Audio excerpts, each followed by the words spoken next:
C'était pas n'importe qui, d'abord parce qu'il était maintenant le conseiller très spécial et de communication de François Hollande et il avait écarté de ce fait Cérillon et autres et je crois qu'il y a, d'abord, une vengeance, des conseillers qui ont parlé à Mediapart. Parce que l'histoire des chaussures, on va y revenir, ça c'est vraiment c'est la vengeance de quelqu'un qui avait pris trop de pouvoir et qui se distinguait par une morgue, vous savez, de celui qui est un peu supérieur aux autres. Il faut dire qu'Aquilino Morel, d'abord, c'est un physique, c'était une sorte de dandy, toujours très, très, très élégant, ventre plat, costume de grand faiseur, qui adorait les chaussures parce qu'il les faisait faire sur mesure, soi-disant parce qu'il avait des pieds un peu défectueux ou je ne sais pas, il avait des... Non, il aimait les chaussures et quand on aime les chaussures, on veut les entretenir comme des pièces d'orfèvrerie et donc il a eu le tort de faire venir un cireur de chaussures dans le palais, dans un grand salon du palais de Marigny et celui qui a vu la scène l'a répété et c'est vrai que ça tranche avec l'homme de gauche. Mais je veux dire, Aquilino Morel, c'est quelqu'un qui était important. Pourquoi? Parce que d'abord,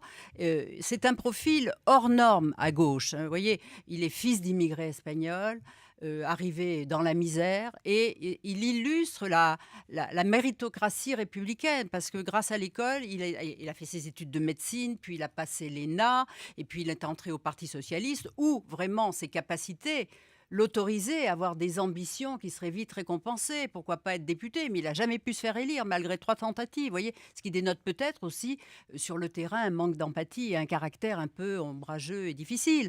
Et puis il aurait aimé être ministre, c'était son rêve. Il en parlait encore récemment. Bon, et puis il incarnait l'aile gauche du Parti socialiste. Il a été le directeur de campagne de Montebourg pendant les primaires. Et puis c'est lui qui a donné l'idée à Hollande de la taxation à 75% des hauts revenus. C'est lui. Et ça a fait quand même beaucoup de dégâts parce que beaucoup de Français sont partis. Bon, mais donc il était l'aile gauche. Alors c'est vrai que C'est un homme clé pour François c'est un homme Hollande clé pour François Hollande. dans la République exemplaire, Dans la alors ré- que donc, finalement cette anecdote des chaussures prend mais oui, mais une oui, dimension très importante, mais oui, parce Catherine. que vous voyez la scène, on imagine Bokassa, vous voyez. Donc, c'est dévastatrice parce que c'est une charge symbolique énorme, vous voyez. Ça détruit la vertu de l'homme de gauche au pouvoir, alors qu'elle ne dit que des choses sur le caractère privé, avec ses petites faiblesses et ses petits abus.